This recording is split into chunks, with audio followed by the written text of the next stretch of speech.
Di tengah sentimen ataupun kekhawatiran global yang sudah mulai mereda, seperti apa Anda melihat prospek ekonomi Indonesia seiring suku bunga acuan yang juga diprediksi akan segera berakhir di tahun depan yang cukup tinggi?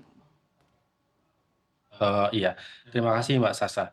Secara umum ya, kami melihat bahwasannya perekonomian Indonesia ini relatif stabil, hingga akhir tahun ini. Melihat beberapa leading indicators, baik di sisi demand maupun supply. Di keduanya menunjukkan bahwasannya ekonomi Indonesia memiliki fundamental yang solid ya. Dari sisi demand kita melihat, retail sales untuk November itu ada di posisi 3,2% month to month atau mengalami kenaikan 2,4% year on year. Ini naik dari retail sales bulan, Oktober yang minus 1,5% year on year-nya. Sementara itu untuk sisi consumer confidence stabil di atas 100 atau di posisi 124.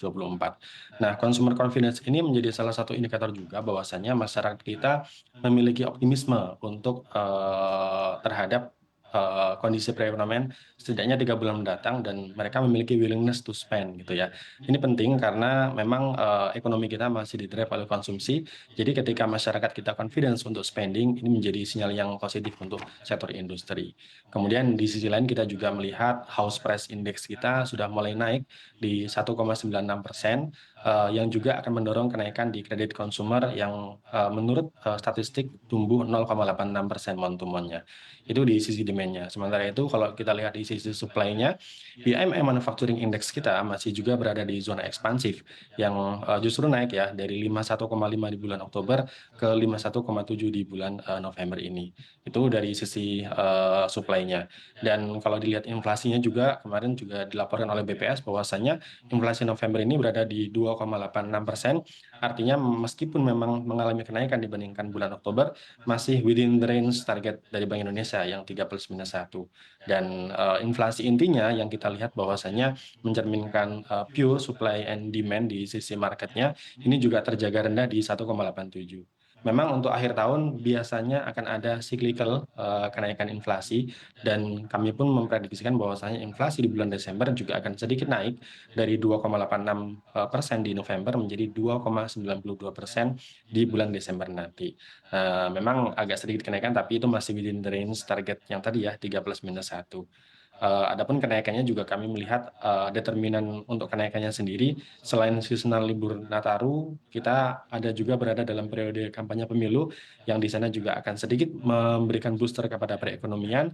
Selain itu juga ada kenaikan harga bahan pangan, di antaranya daging ayam ras, bawang merah, dan bawang putih yang memang secara seasonal akan mengalami kenaikan di akhir tahun. Demikian kira-kira Mbak. Oke, meskipun demand dan supply cukup baik, kemudian inflasi tetap terjaga, namun melihat pertumbuhan ekonomi yang kalau bisa kita katakan stagnan di 5% tahun ini, apakah Anda melihat di tahun depan dengan adanya booster pemilu bisa mencapai di atas 5%? Faktor-faktor apa saja yang mendorong? Pasalnya Bank Dunia memproyeksikan justru sebaliknya, perekonomian Indonesia justru akan tumbuh di bawah 5%. Iya. Justru untuk pertumbuhan ekonomi kami memiliki outlook yang lebih optimis ya, yaitu untuk Indonesia akan tumbuh di 5,02% di Q4, tahun ini, sehingga secara agregat tahun 2023 akan kita tutup di 5,04%. Sementara untuk tahun depan, kami juga masih optimis, ada di kisaran 5,0 sampai 5,1%, karena memang kami melihat ada beberapa faktor yang bisa menjadi driver pertumbuhan ekonomi Indonesia untuk bisa masih lebih positif dibandingkan negara-negara peers yang lainnya. Memang, era suku bunga tinggi ini sedikit banyak akan menyebabkan perlambatan ekonomi ya. Namun dengan level yang bervariasi antar negara. Kalau kita lihat memang, dampaknya di negara maju akan berbeda dampaknya dengan di negara berkembang. Sementara itu untuk Indonesia sendiri yang konsumsinya relatif kuat, kita melihat bagaimana konsumsi itu tumbuh sangat signifikan, dan mengalami rebound sejak, dibukanya mobilitas pasca Covid. Ini kita melihat bahwasanya juga perekonomian relatif stabil, maka pertumbuhan ekonomi pun masih positif didorong oleh konsumsi yang kuat tersebut, Mas Hasan. Oke, meskipun dapat mencapai 5% di tahun depan, apakah pesta demokrasi yang akan digelar di tahun depan ini belum cukup mampu untuk menjadi katalis positif untuk meningkatkan pertumbuhan ekonomi Indonesia di atas 5%? Karena di tahun depan akan ada pemilu, kemudian ada pilkada juga. Seperti apa Anda melihatnya? Iya, memang biasanya secara historical kami melihat bahwasanya akan ada sedikit booster di sisi perekonomian pada saat gelaran pemilu. Kita lihat tahun 2004, 2009, 2014, 2019 ini juga, secara statistik menunjukkan bahwasanya akan ada sedikit dorongan, dari sisi, fiskal, di mana akan ada dana yang cukup besar di antara dana kampanye, dana operasional pemilu yang akan langsung, meningkatkan, uang beredar di masyarakat. Namun kita melihat,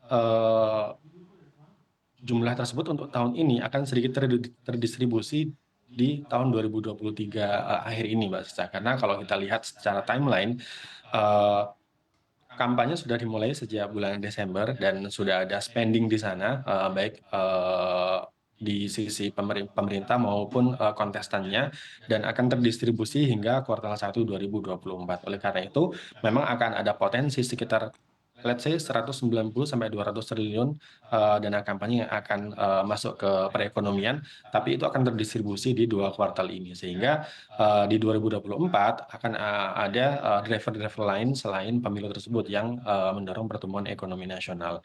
Kami melihat sesungguhnya untuk pertumbuhan tidak akan sangat, signifikan, tadi saya sebutkan bahwasanya kita masih confidence di atas 5%, tapi memang tidak akan sangat signifikan sekali lonjakannya karena tahun ini kita masih mendapatkan blessing dari, tingginya harga komoditas yang tahun depan, kita prediksikan akan melandai. Oleh karena itu, sumber-sumber pertumbuhan ekonomi akan relatively didominasi oleh, konsumsi itu sendiri dan juga, sektor investasi meskipun sektor ekspor juga akan berkontribusi, cukup besar ya di tahun depan.